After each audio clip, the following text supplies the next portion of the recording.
This is KGW News at 11. And we begin tonight with breaking news. Portland police need your help to find a missing 7-year-old girl. A car was stolen in Southeast Portland with the girl sleeping inside.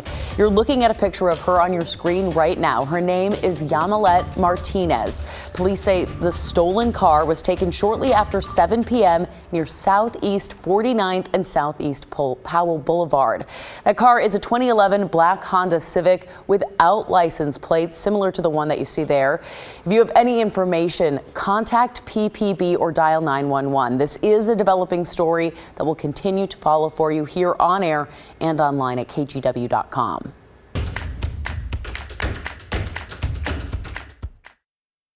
And the weight that lifted off my shoulders was like, it was almost like I could almost physically feel it. And tomorrow we get to go back to work, which is where we belong. Students in Washington's Ridgefield School District will be back in the classroom tomorrow morning. Classes were canceled last week when teachers went on strike, but today the teachers union and the district struck a tentative deal. Hello and thanks for joining us for KGW News at 11. I'm Brittany Falkers.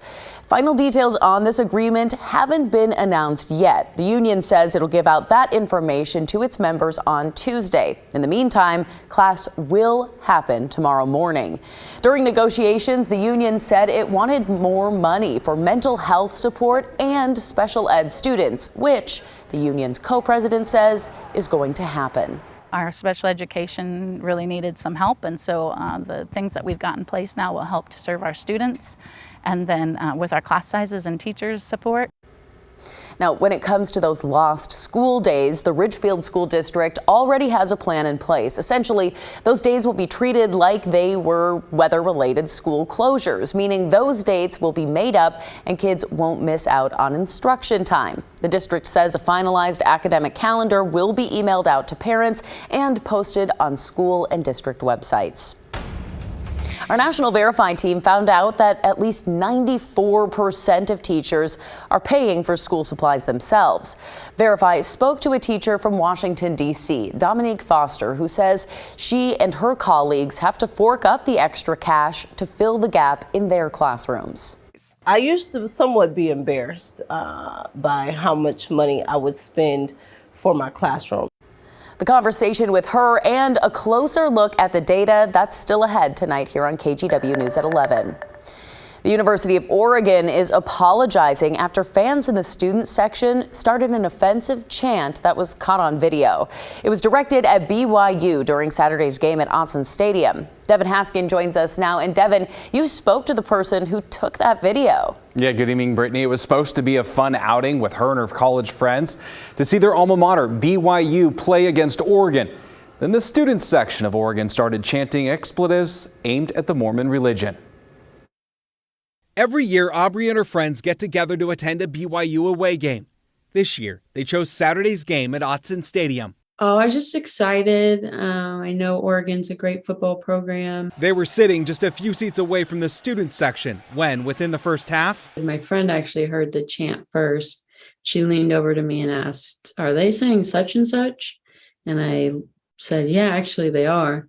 what they heard I was disappointed, but I didn't think it would continue. Aubrey, who's Mormon, says 5 different times throughout the game the chant was heard. By the 5th time, it wasn't as loud. It's disappointing to hear that chant because we live in a country where we have freedom of religion. And as an extension of that, we should be respectful of everyone's religion. She says she even tried to tell a crowd control staff member, but was initially laughed off. The official Twitter account for the Oregon Pit Crew, which is the student section, sent this tweet out Saturday evening that says in part, "We do not condone or support any hateful speech directed toward one's religion and are ashamed of those who participated." The incident even drawing a reaction from both Utah and Oregon governors. Utah's governor Spencer Cox quote tweeted the video saying, "Religious bigotry alive and celebrated in Oregon." Oregon Governor Kate Brown said, "We must do better." Mormons are quite often the butt of jokes, and people just think it's okay to make fun of us, and it's not. What was meant to be a memorable experience at Autzen will be. The Mormons!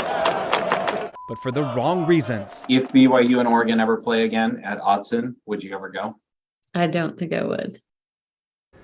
So the University of Oregon's Twitter account weighing in, apologizing on Twitter, saying in part, these types of actions go against everything the university stands for. And it goes on to say, we can and will do better as a campus community that has no place for hate, bias, or bigotry.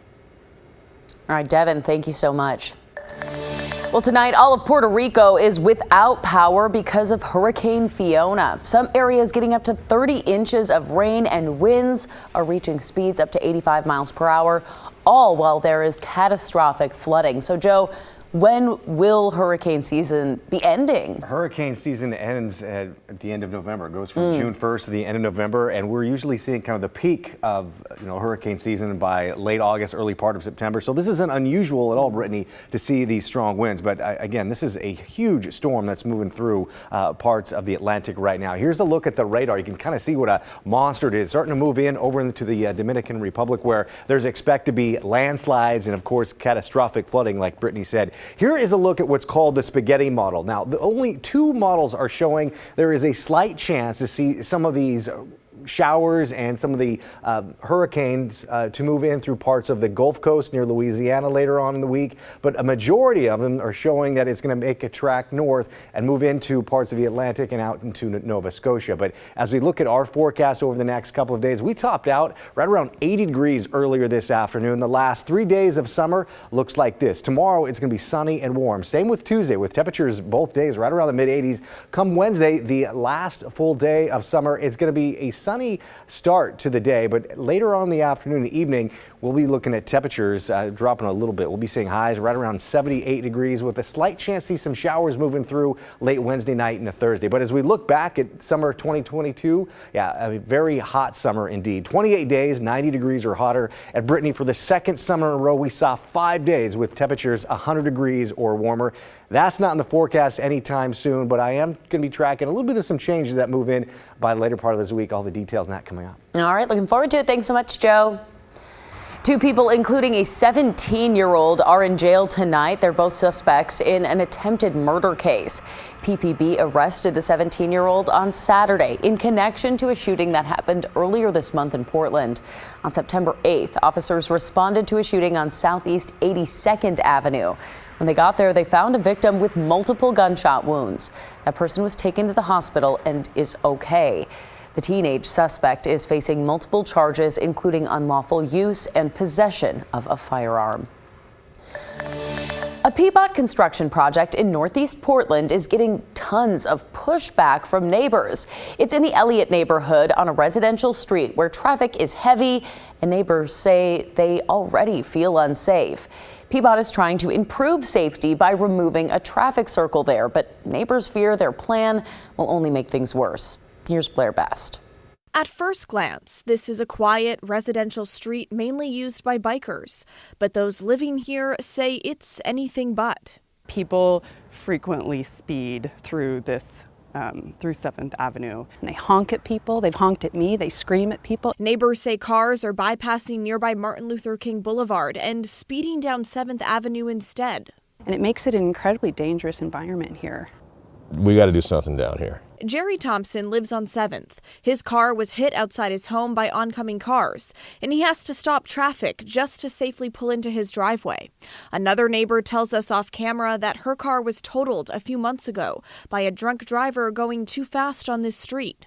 It also just creates an unsafe environment in general. To increase visibility and safety, Peabot is removing this traffic circle and tree at the intersection of Northeast 7th and Tillamook and putting in crosswalks and bike lanes.